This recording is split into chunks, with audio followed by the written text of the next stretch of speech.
Friends, आपका स्वागत है टिप्स एंड टिप्स में। और आज हम इस वीडियो में करेंगे कंपैरिजन बाइक्स का नहीं होगा, कंपैरिजन होगा एग्जॉस्ट के जो साउंड है उनका।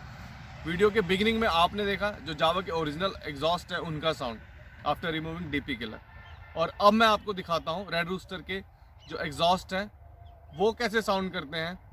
चलिए देखते हैं।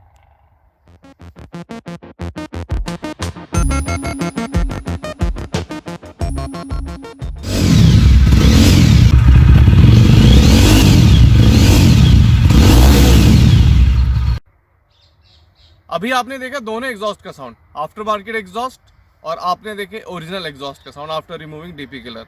तो आप मुझे कमेंट करके बताइए कि आपको कौन से एग्जॉस्ट का साउंड ज़्यादा पसंद आया। आप अपनी जावा में कौन से एग्जॉस्ट प्रेफर करेंगे, आफ्टर मार्केट या ओरिजिनल वन। आई होप आपको ये वीडियो पसंद आई होगी। अगर पसंद आई प्लीज़ सब्सक्राइब करना मत भूलिएगा। बने रहिए, जुड़े रहिए, and always be a safe rider.